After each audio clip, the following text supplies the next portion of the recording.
お久しぶりです。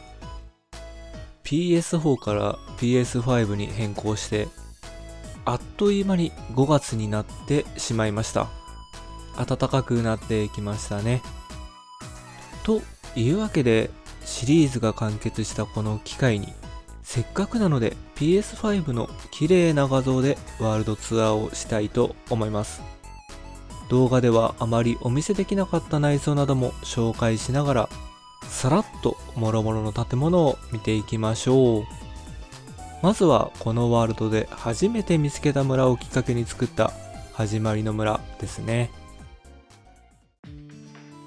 こちらがパート1で建築した初期の拠点です。マイクラを始めて数ヶ月で作った建物にしては骨組みも作っていてちゃんとしていますよね。最初はこの建物にベッドを置いて建築していました。懐かしいですね。今は併設している精錬所で加工された鉱石を売るお店になっています。お客様はガラス張りの螺旋階段で2階に上がりますが、店員さんはこの内側の階段から2階に上がります。この建物は今も倉庫として使っています。2階には接客用のカウンターもありますね。看板オウムのこの子にも名前をつけてあげなきゃですよね。そしてお隣が精錬所です。最初の頃は随分とお世話になった場所ですね。今は溶鉱炉になっていますが、一番初めはあそこはかまどが置いてありました。この精錬所の脇にはマグマを貯める場所も作っています。この村の近くにマグマ湖があって、そのマグマを使って燃料代わりにね、マグマを貯める場所を作りましたね。最初は石炭がなくて、このマグマがすごいありがたかったのを覚えています。この精錬所からブランチマイニング場に潜ることができます。ここね、どうしてもつなげたくて、建物を全体的に7マス移動するなんてこともしましたね。このトロッコ乗り場をどうしても作りたかったんですよね。そんな建物の移動をしてまで作ったブランチマイニング場に行ってみましょう。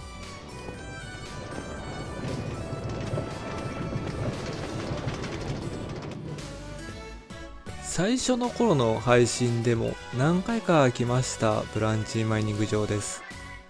こちら側にはダイヤを発掘するためのトロッコがあるのですが、ここを切り替えるとですね、アメジストの発掘所にもつながっています。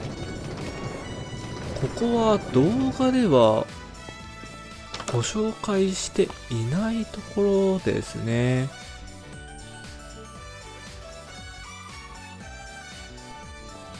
メインの坑道を進んでいきましょう。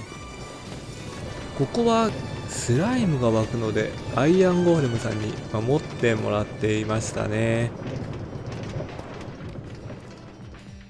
ここで複数の路線に乗り換えることができるようになっています。ちょっとした休憩所も作りましたね。かまどもありますね。この奥にはマグマを貯める場所も作っていて、ここでも精錬できるようになっています。最近ここの精錬使ってないので、どっちがマグマかどっちが資材か忘れてしまいましたが、ここで自動で精錬できるようになっていますね。ブランチマイニング場はこちら方向に続いていきます。下に降りていく線路はダイヤが出る高さに向かう路線ですね。せっかくなので奥まで行ってみましょうか。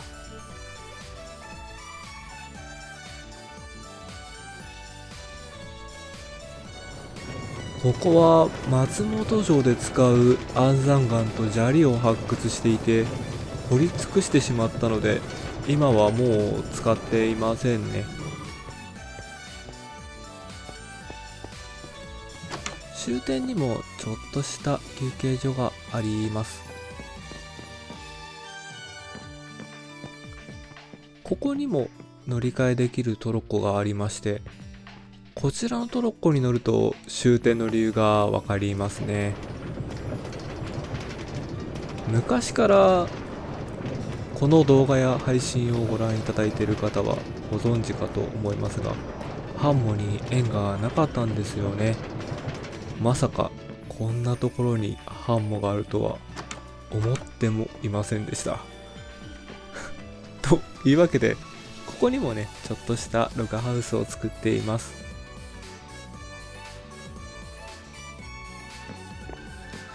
ここでも路線を乗り換えることができて、右側の路線はダイヤ層行きのトロッコですね。ブランチマイニング場は今後おそらくダイヤの層しかここは使わなくなると思うので、またどこかにブランチマイニング場を作らなきゃいけないですよね。地上に戻りましょう。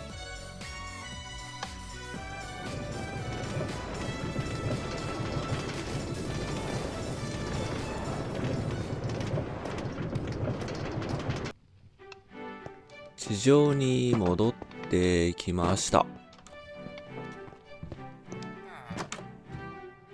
精錬所から出て右手には釣り堀がありますね。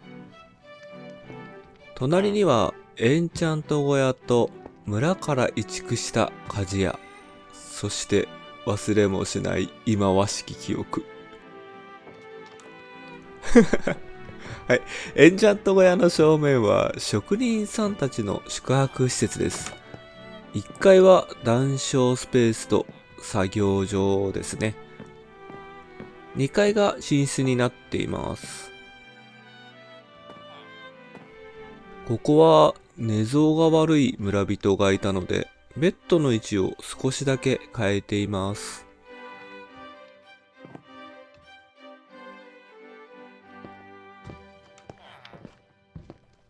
火事場と釣り堀の間の小さな小道を進んでいくと養蜂所があります。ここはネザーに行く前に作っているので、手動で回収する装置を作りましたね。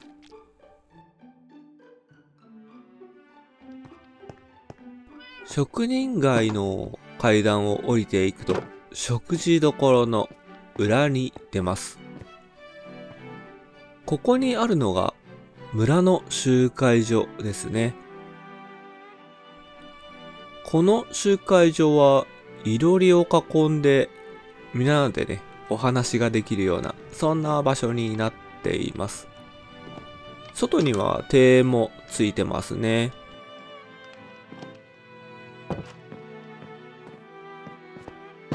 集会所の隣には農家さんのお家と畑があります。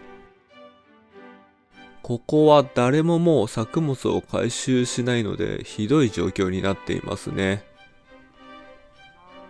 畑の奥には水田もあります。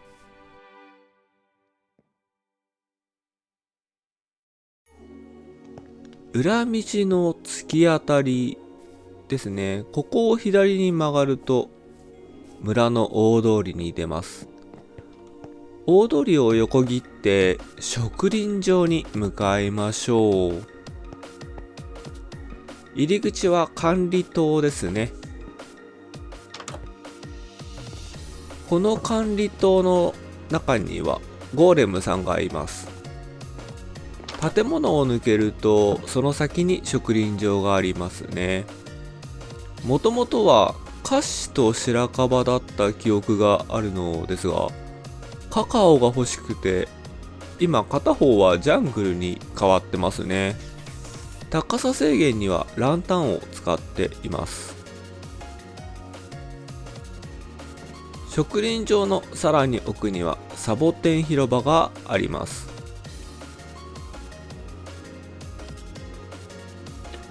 自動回収装置になっているんですが、紛れ込んだ動物たちがいるのがわかりますよね。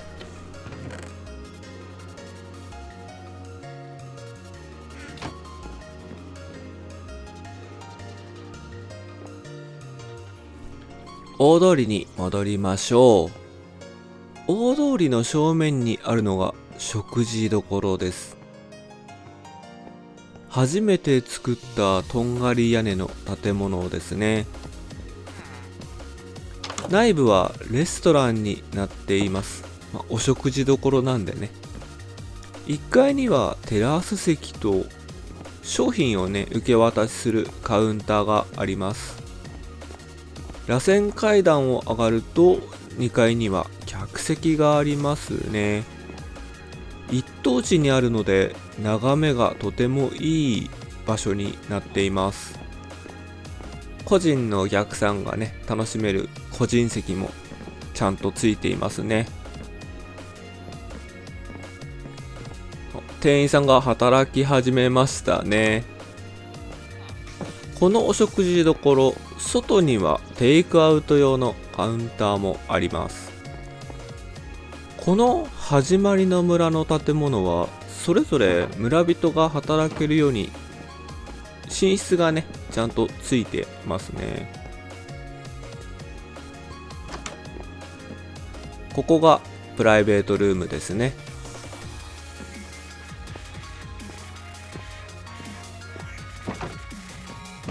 裏道に戻ってきて、裏道の突き当たり、ここが船屋です。1階が待合スペースになっていますね。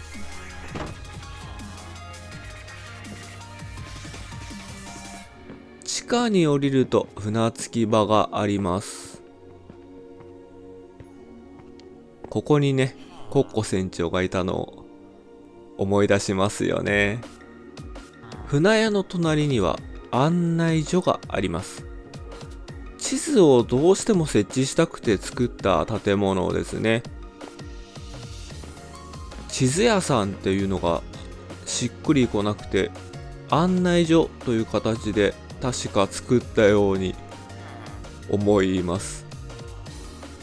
地図もまだ更新してないんでね。松本城が表示されてないんじゃないですかね。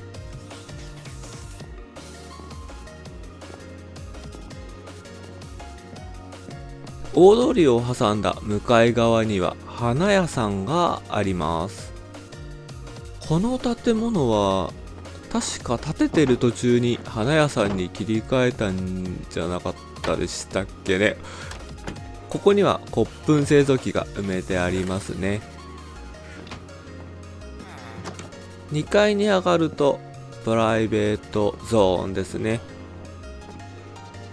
ここから材料を投入すると骨粉ができますね。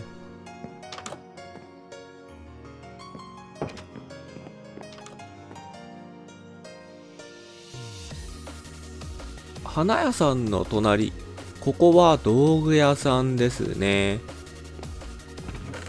こんな感じで道具がしまわれています。ここはカウンターが閉じられているので、裏に回らないとお家やお店の入り口に行けません。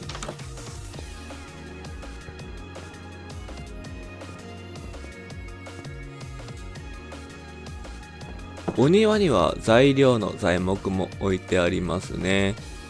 こちらが作業場とお店の入り口です。大通りの東側、最後の建物は牧場ですね。店舗が併設されている母屋には食材を搬入保管するためのこうしたね場所があります。奥の扉は放牧エリアにつながってますね。この左側の扉がサイロにつながっています。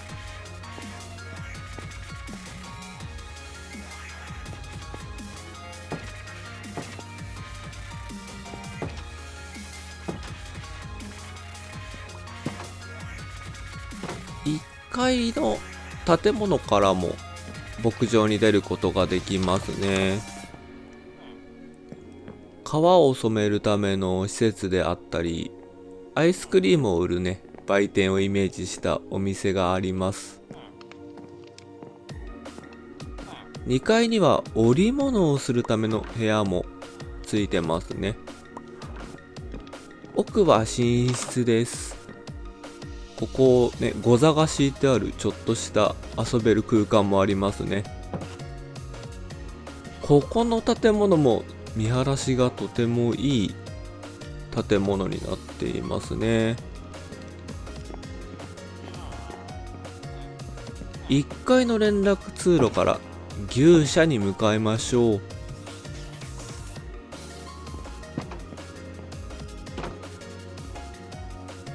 入り口には牛をね、加工する場所があります。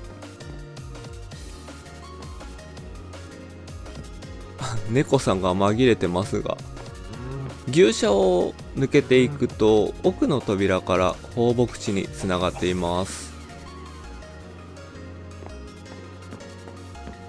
連絡通路を抜けて牛舎の向かいには羊を飼育する養舎があります。この牛舎や養舎は実際にあるものを参考にして作りましたね。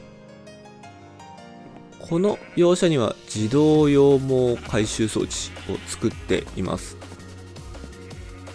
レバーを下ろしてトロッコを動かすと羊毛を回収する仕組みですね。いろんな色の羊毛が欲しいので、右側にはカラフルな羊たちを飼育していますね。牛舎と同じように養舎を抜けると放牧場につながっています。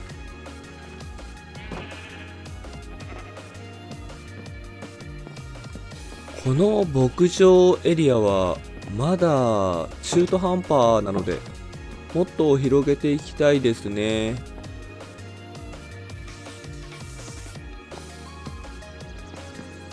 牧場エリアに隣接してヤシさんのお家があります。牧場エリアからはここからもつながっていますね。その途中にあるのがサイロです。上から飼料を投げ込む形のサイロですね。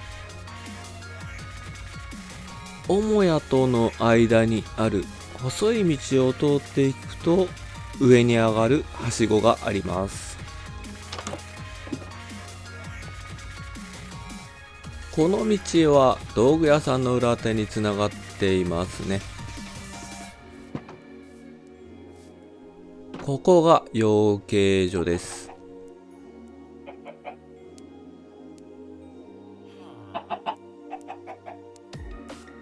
コッコジュニアがいますね。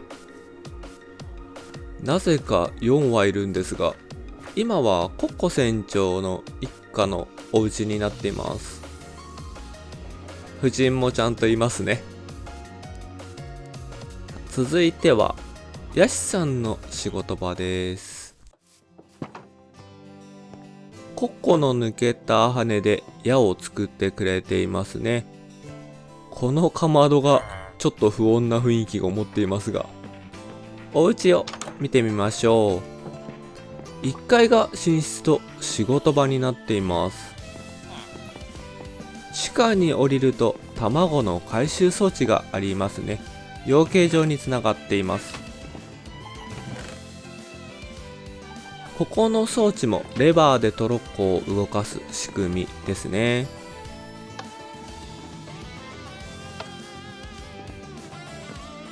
大通りに戻ってきて案内所の隣、ここは図書館になっています。いや、本棚をね集めるのがすごい大変だった記憶がありますね。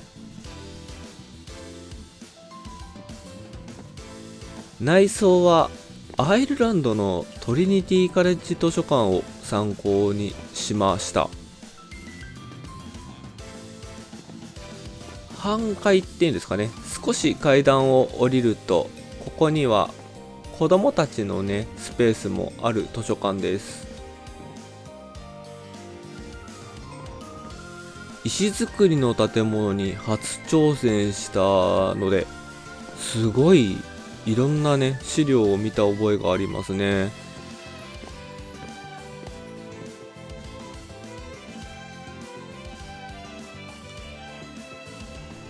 お気に入りのシャンデリアです。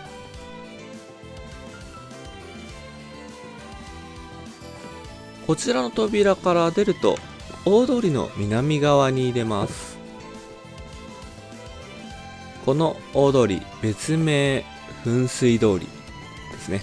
この終点には教会があります。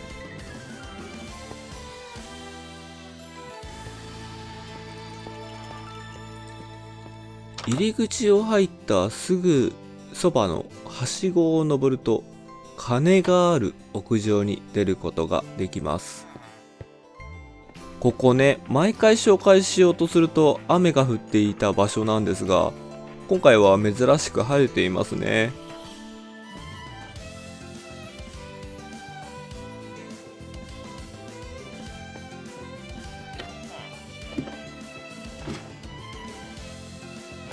入り口がある2階から1階へ降りると祭壇があります。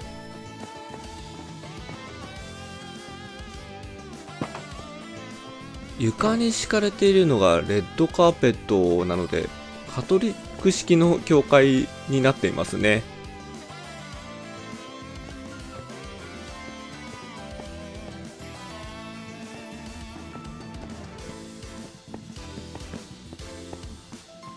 階段下には神父さんの部屋があります。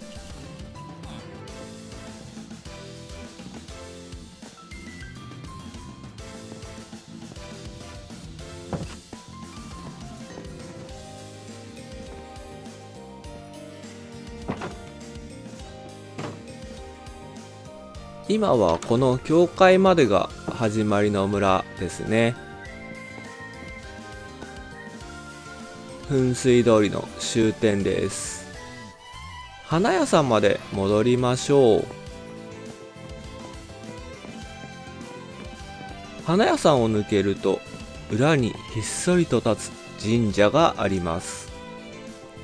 この大きさだと村の守り神を祀る祠と呼んだ方がね、いいかもしれないですね。ネザーゲートから出る悪い気を抑えてくれている大事な村の祠です。神社の裏手に抜けると動物たちがハマってますね。はい、離れがあります。この離れが今は寝泊まりする場所になっていますね。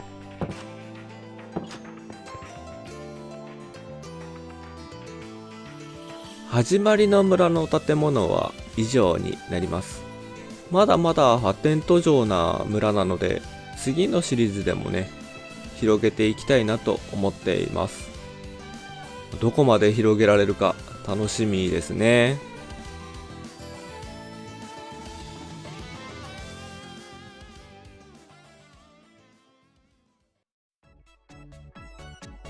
というわけで、キリがいいので今回はここまでにしておきましょう。次回、ネザーや砂漠の村、行ければアカシアの村までご案内したいと思います。改めて回ってみると結構時間かかっちゃいましたね。あまり長い動画にならないように紹介していく予定ですので、少しね、予定より本数増えてしまうかもしれませんが、お付き合いいただければなと思います。最後までご視聴ありがとうございました。チャンネル登録、高評価、コメントいただけると嬉しいです。それではまたお会いしましょう。